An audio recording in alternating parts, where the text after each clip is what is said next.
Welcome to the Marketing Revolution Podcast. This is the underground movement of savage marketers from all over the world. We are not Fortune 500 companies. We are real entrepreneurs with real businesses that have one major thing in mind: to set goals and devour them daily. Because we understand that everyone wants to eat, but only savage marketers are willing to do the hunt. Now let's get this revolution started.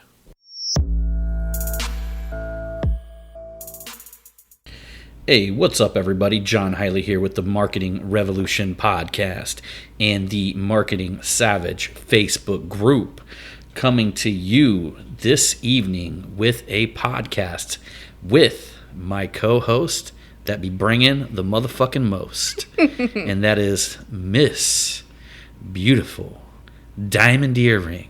Oh my. Angela Hiley. Oh my. So how are you doing tonight, young lady? I'm doing good. How about yourself? She finally makes it. I mean, you see how women are. It's like the very first one, of course, she doesn't show up. John. That's fucked up. No, we were both sick. I was sick. We were both sick.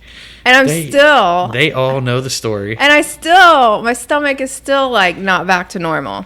It was very shitty there for about a week.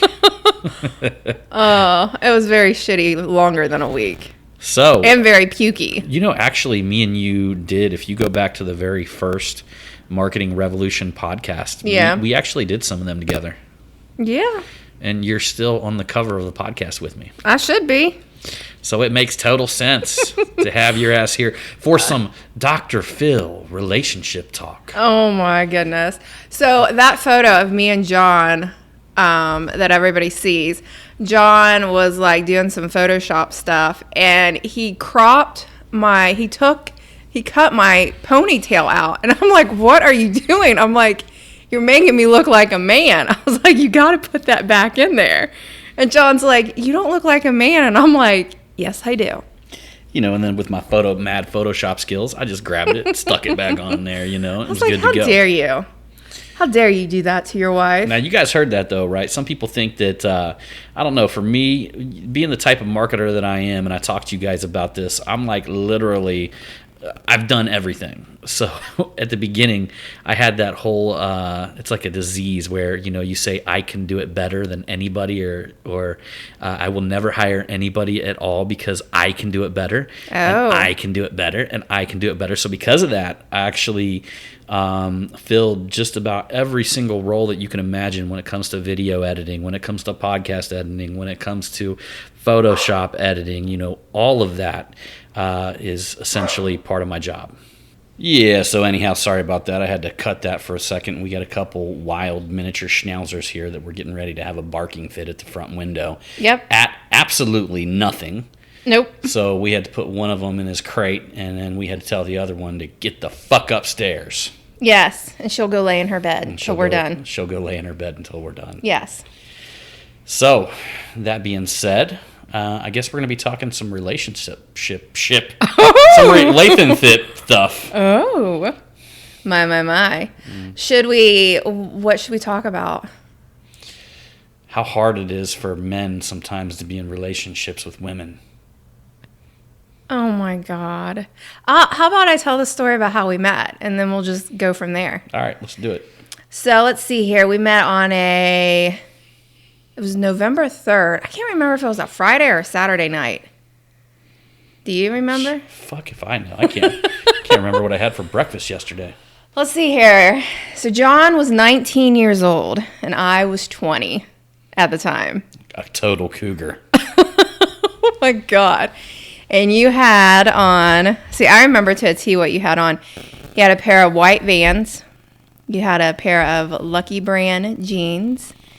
A cream sweater that had a little bit of brown that was woven into it.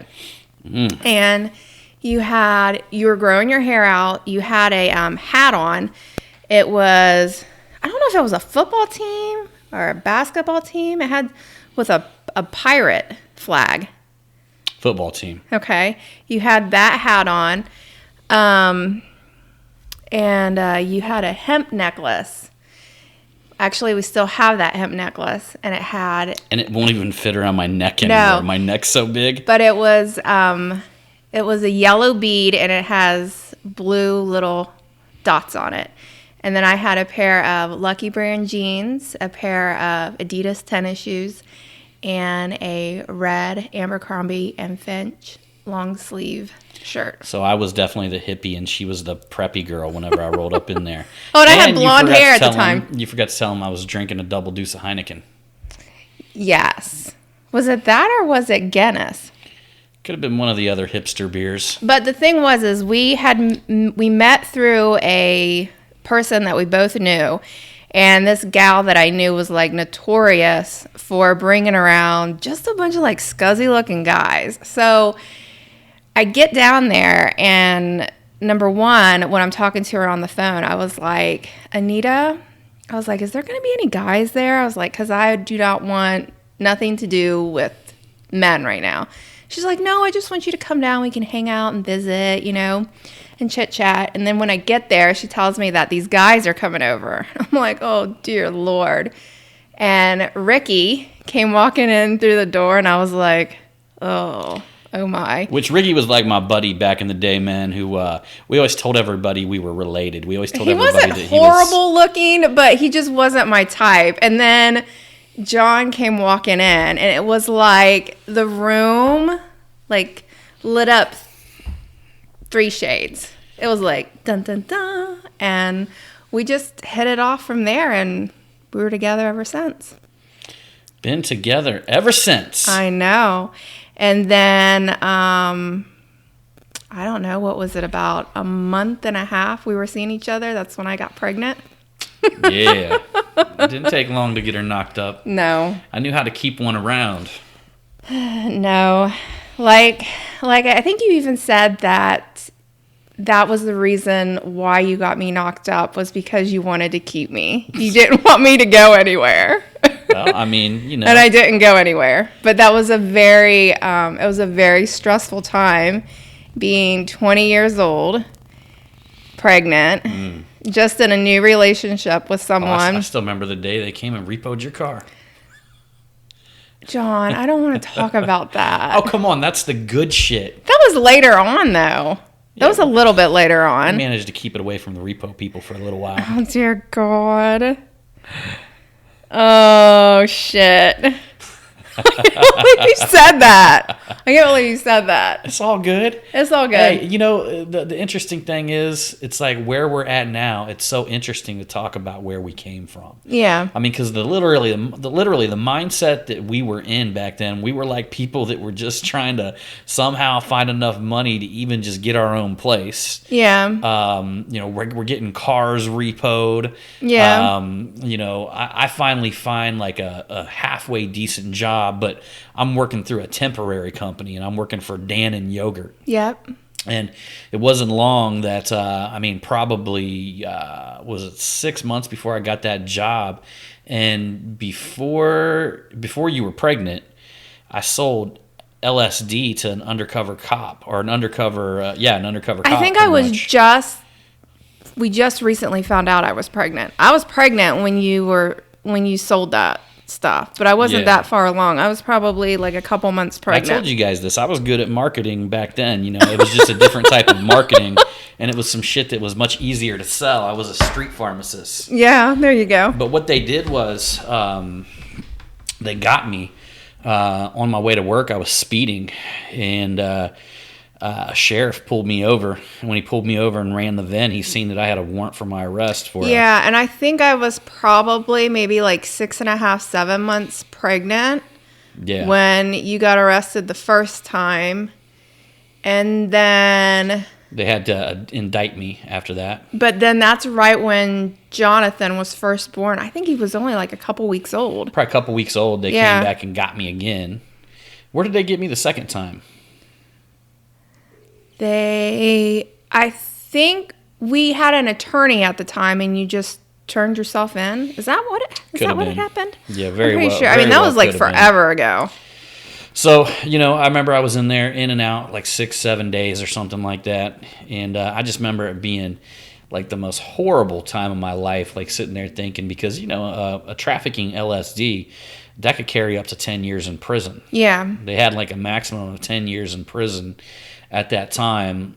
Fortunate for me, it was really my first serious offense as an adult. I had some other offenses as a juvenile. Yeah. But most of them were anything between assault charges and a lot of curfew violations. When I was a kid, man, I didn't really like being told what time I needed to come in at night. So I got ton of curfew violations when I was a kid. I think when you got, I think when all that was done and over with, it was right before Christmas time. So Jonathan might have been like almost 2 months old. Yeah, maybe? we hired a pretty good attorney, and he ended up getting it dropped down to attempted trafficking, which was like a guaranteed slap on the wrist and probation. Yeah. So that's really how our relationship started. I mean, if you could imagine, within the amount of time that all of a sudden she's pregnant, she meets this guy of her dreams, right? And then she's pregnant. We get our cars repoed, and then I go to jail, and then I get out, but then I got to go to jail again. Yeah. But then I get out again. Yeah. And then I end up on probation. Yeah. Which, in all honesty, I write about this in my book. And I talk about it because I would say that was one of the second drivers in my life. The very first driver that I had is whenever or what I call drivers, something that had given me drive. The very first one that I got was whenever the superintendent of Piqua High School had told me that if I dropped out of high school, I wasn't going to amount to nothing. Yeah. And I vowed and swore that I would prove him wrong for the rest of my life, you know. And which is I think that's a good kind of driver, because really, I mean, the guy was probably just doing his job. He just probably didn't want me to quit high school. You know? So he was just saying. You never know. Some Some of them people that are in those positions, they don't need to be in those positions. Yeah, they can be total assholes at the same time. But my second driver was this one that, you know, I was convicted of a felony at an early age. And I told myself that I was never going to allow that to define me. Like, I was never going to allow that stamp that society was trying to put on me to define me. Yeah. And that caused me to become an entrepreneur, because I said, you know what, I'm not going to go like apply for a job somewhere. I mean, for the longest time, believe it or not, I worked at a ghetto car wash. And I say it's a ghetto. It wasn't in the ghetto, but it had a bunch of ghetto people working there. Yeah, you lost. They had to let you go at Dannon because of all the stuff that was going on. And here's the funny thing, guys. I started making more money when I started working back at the car wash. That is true. And you know why? Because I went in there and hustled, and I made it happen. I made deals with the people that own the place. Yeah. I told them, I said, okay, man, well, if I can bring in this much money in this department, if I can open up this thing, I'll take over and I'll manage your whole place. I'm going to open up this new department, and instead of having this garage that you're not doing anything with, I'm going to open up a whole new service bay. And if I can make X amount of dollars out of this service bay, then I'm going to get a percentage of it. Yep. And they said, of course. Now, that's a lot of things that's a big thing people don't realize.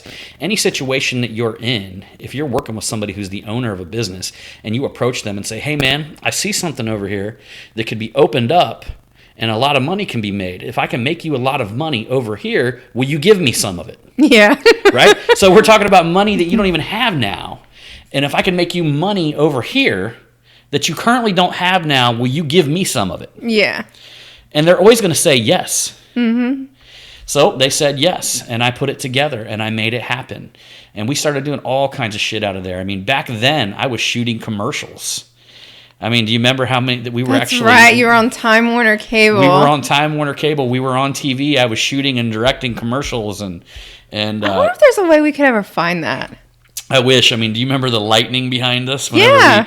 There used to be a show, and I'll be honest with you guys, man, I was young back then, so I was like marketing. Well, yeah, you were in your early 20s. Yeah, I'm in my early 20s, so not realizing that I probably should have been marketing to people that had money, but instead I was marketing to my people, right? And, but I'm using the advertisement dollars of this place that I'm at, right? And he seemed to go along with everything that I wanted to do. Well, yeah. But we started this whole thing called "I Want to Clean Your Ride," because what I did was I opened up an express detailing department inside of one of the bays at the car wash that wasn't currently being used at the time. And we ended up taking that express detailing department and turning that into like a $400,000 a year revenue generating machine, which was really good. Think about it. There wasn't $400,000 a year there in that garage bay, and then we turned it on, and now we got $400,000 additional dollars per year in this one garage bay. Yep. And which happened to take my pay up to sometimes $1,500 a week, sometimes $2,000 a week.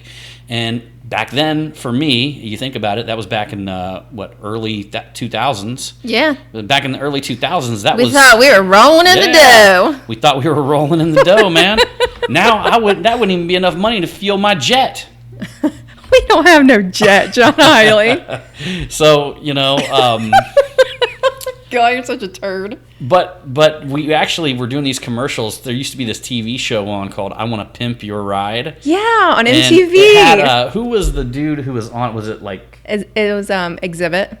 Okay, so he was on this "I Want to Pimp Your Ride," and what they would do is they'd take these like crappy rides from people, and act like they stole them or something like that, and then take them into this garage and pimp them out, and then the person would come get it, and they'd be like, "Oh my god!" I totally forgot about that. So we were doing these commercials called "I Want to Clean Your Ride," and we were telling people to bring us the dirtiest ride, and we were going to clean it, and we actually did. We ended up cleaning it and making like a video and putting it out there and showing what the before and what the after looked like. We were just really promoting our detailing stuff.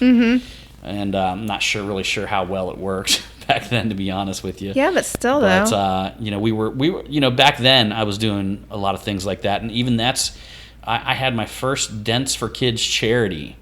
I think we looked that up. That would have been in 2003 or 2004. Yeah, actually, I still have the newspaper article. The messed up thing is, it was my very first year that I'd ever done dent removal.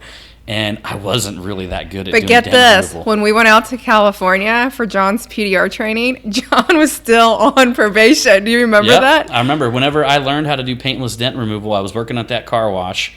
And I always had something in the back of my head that told me to do paintless dent removal. And the reason why is because I worked for a detailing shop that was down the road from my house when I was a kid. When I was like 16 years old, I had literally, I could walk down 3 or 4 alleys, and I was kind of on a main road, and there was a shop up there that I used to do detailing out of. The name of the shop was Cheney's Auto Detailing.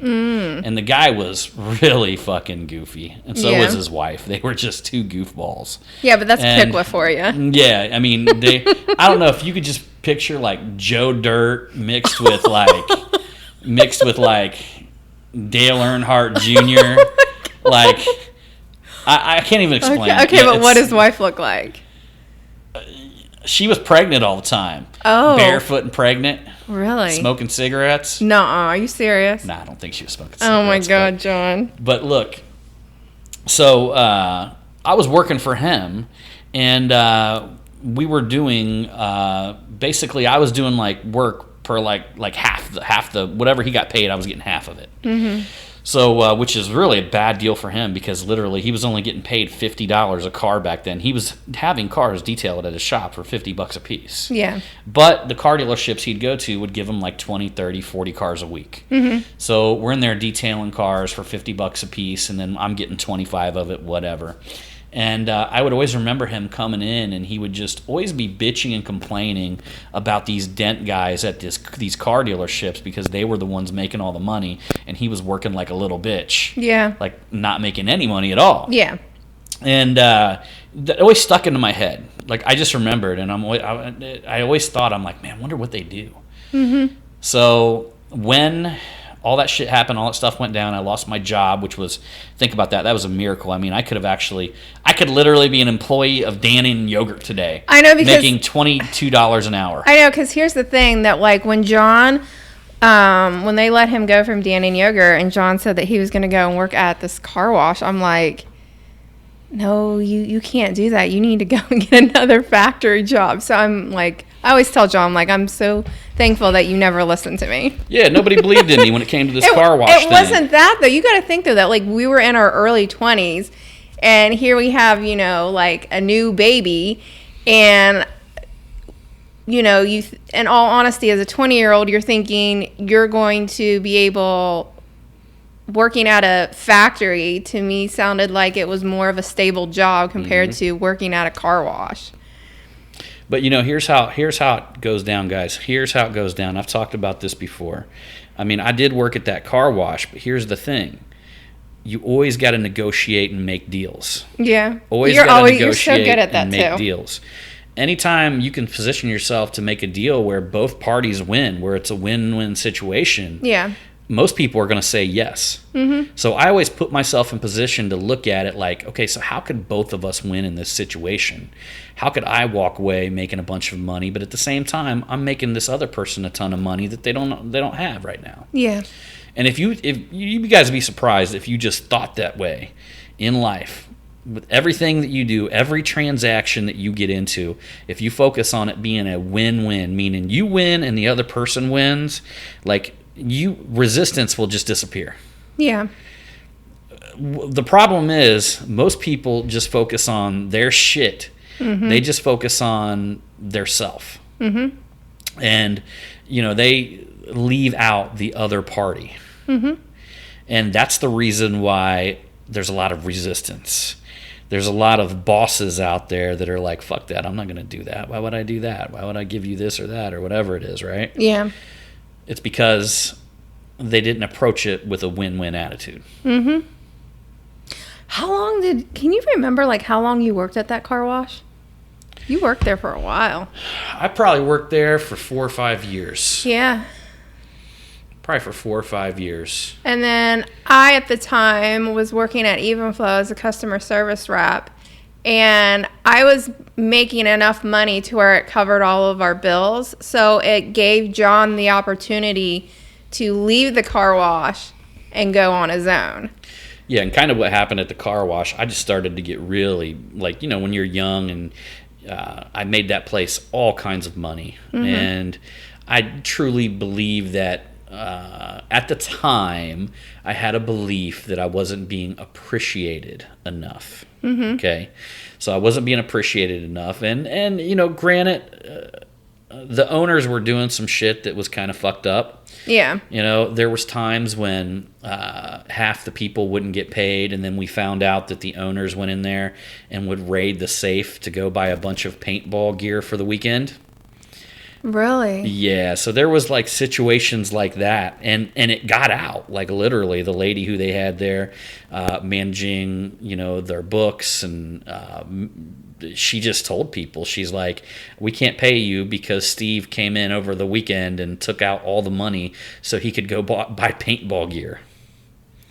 That's fucked up. Including me. I couldn't be paid because of that.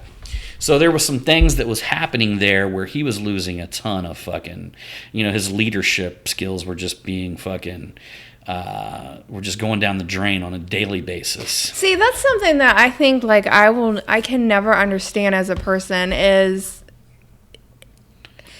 that just because all that money's coming in, like, that, all that money is not yours. Like, you have a responsibility to pay the people that are working for you. That was just like, you know, back in the day when we went and did Hale in Indianapolis and we got screwed out of a bunch of money and stuff like that. Like, I could never do that to someone. Like, I just don't feel like, what, I wonder what makes somebody feel like that they're so entitled that that's their money, even though it's not their money. Yeah. So we ended up, that was the very first year that we used to do this thing called hail chasing. And we were in our mid-20s during that time. Yeah, where you would, you know, where you travel around the country, wherever a catastrophic hailstorm hit, we'd set up, you know, work in different body shops, things like that. And one of the very first deals that we set up, the guy ended up screwing us out of about $15,000, which back then for us, that was a big deal. Because that's still a nice chunk of money. It's still a nice chunk of money, and but back then it was just a major big deal for us. Yeah. I mean, there was when that happened, he actually sent us a check, a big chunk, and we were in the grocery store when our card bounced because It got declined. when our card got declined because his check bounced in our bank account. Yeah. And we couldn't buy groceries. And we couldn't buy groceries. I mean, that's how, that's the type of shit. Everybody sees the glamour and everybody sees the things that people have now, but you don't see the mile of shit that you had to walk through to actually get what you got today. Yep. That's true. It's incredible if you look back the times that we were tested, the times when we didn't have enough money to actually fill up our heater in the middle of the winter. Yeah. And, but each and every time we just told ourselves that, it'll get better. And little by little, it continuously got better. It got better and it got better. And I will say that I'm very thankful because, like, with John and I having Jonathan at a young age, like, we did not fall into the welfare trap at all.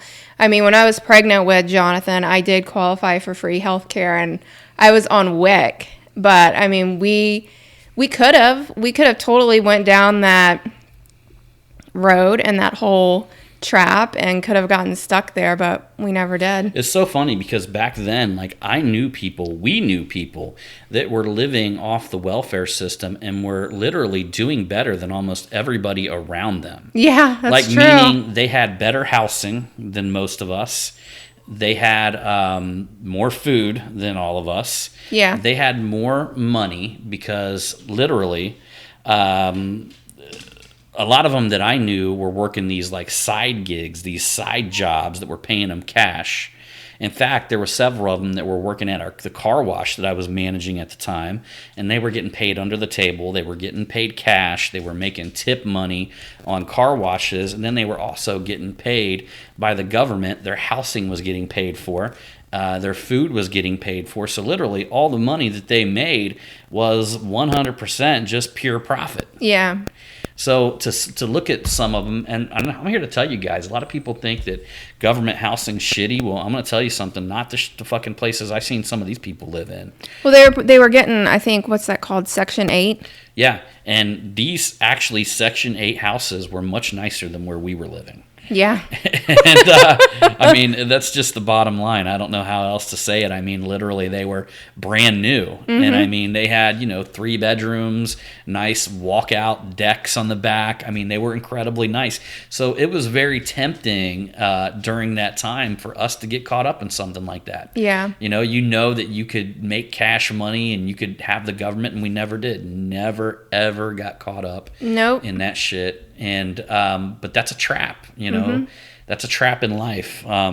Joe Rogan, on his video I was talking about the other day, about you are the hero of your journey, and I had a podcast talking about being the hero of your journey. He talks about that, how people get themselves caught in traps. Yeah. And that is definitely 100% a trap because it's not sustainable. Mm-hmm. One day you're going to want more, they're going to want more, and they're never going to be able to get more. They're never going to be able to have more. They're always going to be living in that Section 8, and that new Section 8 house one day is going to be falling apart, and they're going to be living in undesirable neighborhoods with undesirable neighbors. Well, you got like public housing, and then you got like Section 8, and like Section 8 like basically was to where certain landlords or certain rental properties, basically, if they accept Section 8, they would pay a large or they would get reimbursed from the government. That's what it was. Yeah. Like, you would pay a small amount, and then the government would reimburse them. Yeah. Yeah. So now you all know how we met. And a little bit about our journey in the very beginning. A little bit about our journey in the very beginning. I know. I think we were talking about that the other day when we were coming home from the grocery store. I was just like, damn.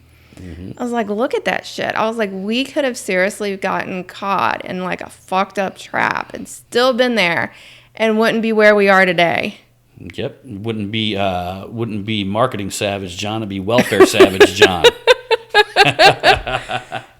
But that just goes to show you and to tell you that, like, there's really nothing wrong with the struggle, Yeah, you're right. The struggle makes you stronger. It does. The struggle makes you stronger.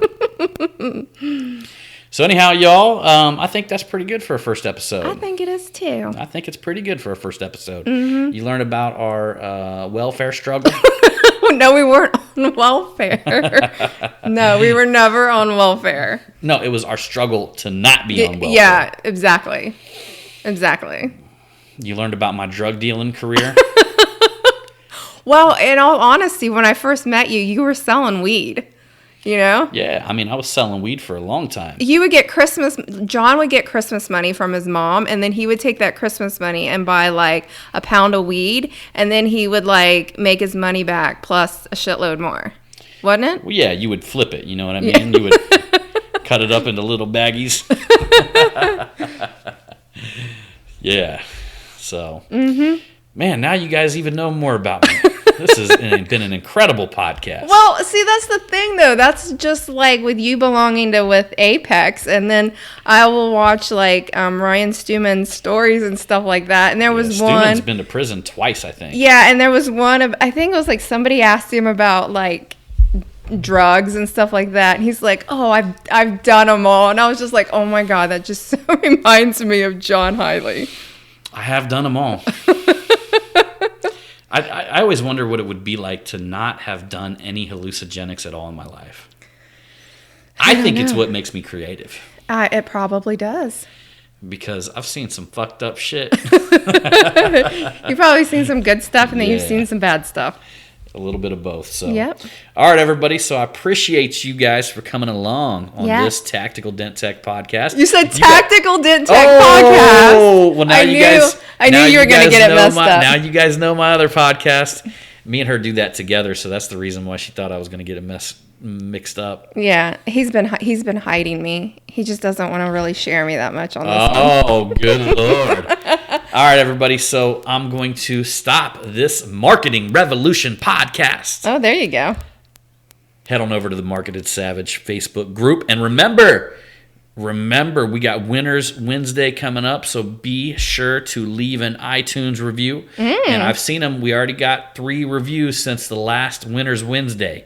So I've been watching, and so 3 more people are going to be in the giveaway this coming up Wednesday. Where are they getting? Remember that? I don't know yet. Oh. They'll know on Wednesday. A secret. It's a secret. It's a surprise. All right, everybody. We'll see you on that next one. Holla.